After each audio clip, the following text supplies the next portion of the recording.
Selamat sore Mama Suster. Kami dari perwakilan SMA Negeri 1 Mauponggo, khususnya kelas 11 MIPA. Kami di sini akan melakukan wawancara dengan Mama Suster dengan tema mengenai arti dan makna gereja. Sebelumnya kami mempersilahkan Mama Suster untuk memperkenalkan diri sebagai narasumber kami. Ya, baik, terima kasih. Selamat sore semuanya. Sore juga Mama Suster. Saya Suster Emilia DST, bertugas di Kolilewa, dan dari tahun 2016 hingga sekarang, dan menjadi guru juga di SMPS Santo Petrus Kolilewa. Baik, apa yang bisa saya bantu? Oke, terima kasih karena Mama Suster telah memperkenalkan dirinya. Selanjutnya kita ke sesi tanya jawab. Jadi baik, saya sebagai penanya akan menanyakan 5 butir soal. Yang pertama, apa itu gereja? Oke, baik. Yang penting adik-adik ingat bahwa gereja itu bukan gedung. Pertama itu gereja itu bukan gedung. Karena banyak orang berpikir bahwa gereja itu adalah gedungnya, tetapi tidak.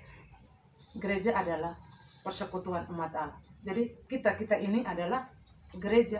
Kita membawa warna gereja di mana kita berkarya. Jadi bukan soal gedungnya indah, tidak. Bagaimana kita di sini, umat Allah.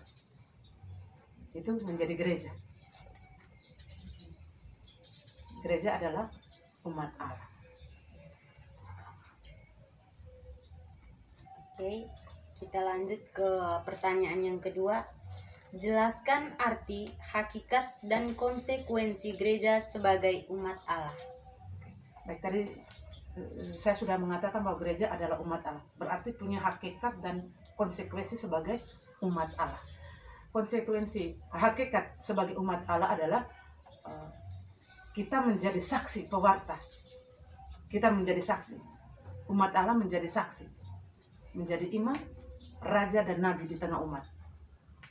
Sejak kita dibaptis, itu kita sudah menjadi warga umat Allah. Sejak kita dibaptis. Jadi hakikatnya adalah kita menjadi saksi persekutuan umat Allah. Dan konsekuensinya sebagai umat Allah adalah menderita bersama Kristus. Jadi kita ditantang untuk zaman sekarang.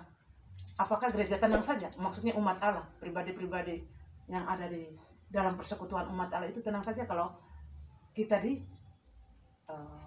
seperti sekarang lagi tren itu, mereka selalu mengatakan kita orang Katolik itu adalah kafir. Tapi bagaimana dengan kita? Karena itu konsekuensinya yang kita sebagai saksi tadi harus menanggung penderitaan Kristus. Itu konsekuensinya, itu menderita bersama Kristus. Dan apa saja penderitaan itu, baik dihina, dicaci. Yesus saja sudah bilang, siapa yang menampar pipimu, pipi kirimu berikanlah juga pipi kanan. Seperti itu konsekuensi cinta kasih.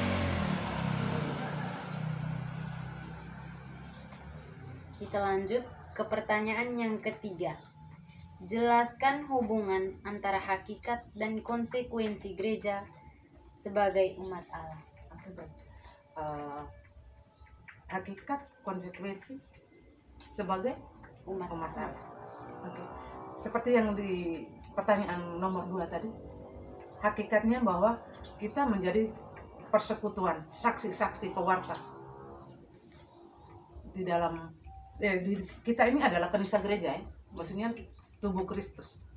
Kita adalah saksi-saksi Kristus. Maka hubungan antara saksi Kristus dengan konsekuensinya tadi satu, karena kita harus bersedia menderita bersama Kristus sebagai satu persekutuan umat Allah. Jadi tidak terpisahkan dengan kita sudah dibaptis, kita sudah menerima sakramen inisiasi, maka kita jadi imam, raja, dan nabi sebagai saksi pewarta di zaman sekarang. Apalagi kamu sekarang di sana bukan sekolah hanya untuk kamu yang beragama Katolik saja, Di sana juga Islam banyak kan. Jadi menjadi saksi cinta kasih itu bukan hanya di tengah-tengah umat Katolik saja, tidak. Tetapi tunjukkan kamu cinta kasih kamu kepada sesamamu yang ada di sekolah. Di mana kamu pergi berkarya menjadi saksi atau umat Allah, kamu menjadi kanisa Kristus tadi. Karena gereja adalah persekutuan umat Allah. Begitu.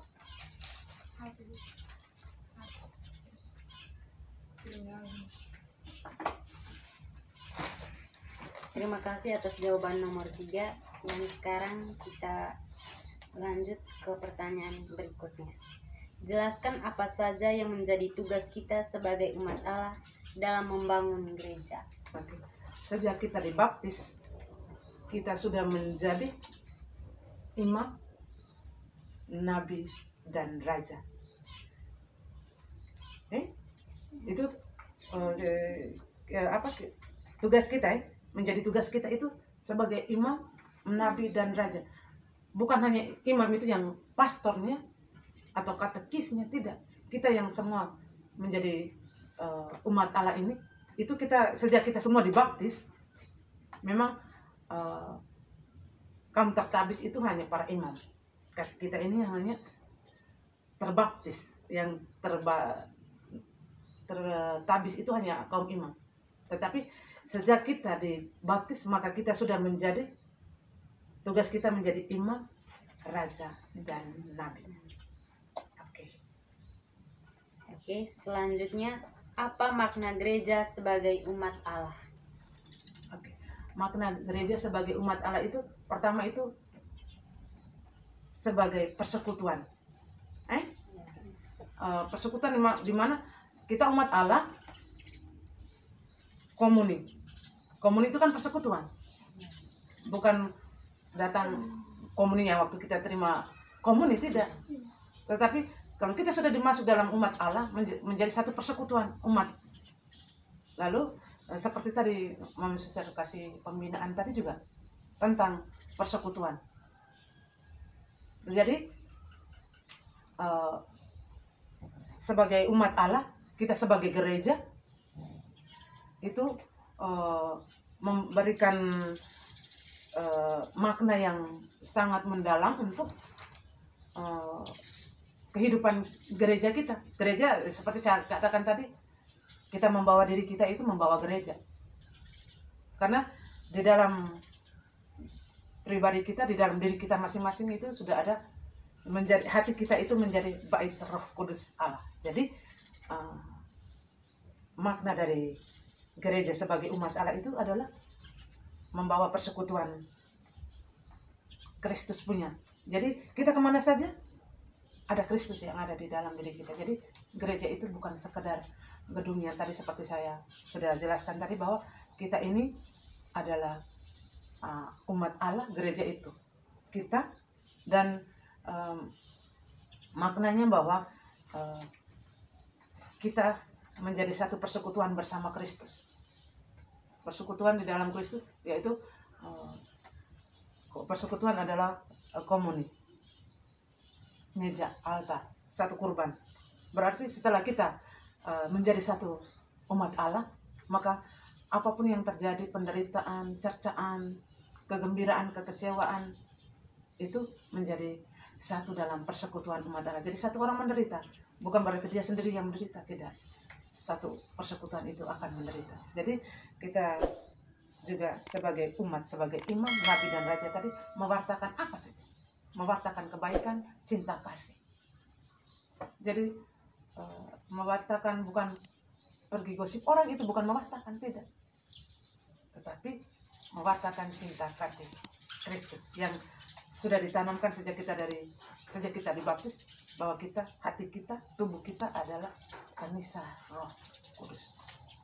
Itu jadi kita pergi kemana saja membawakan kegembiraan, mewartakan sukacita Yesus yang seperti Yesus ajarkan, bawalah cinta kasih. Itu saja. Terima kasih atas pertanyaan atas jawaban yang diberikan oleh Mama Suster. Saya kembali kepada moderator. Baik, dari kelompok kami melimpahkan banyak terima kasih kepada Mama Suster Emi karena telah menjawab pertanyaan kami dengan sangat baik dan menambah wawasan kami mengenai arti dan makna gereja. Sekian dan terima kasih. Oke, sama-sama. Selamat belajar. Selamat belajar. Iya.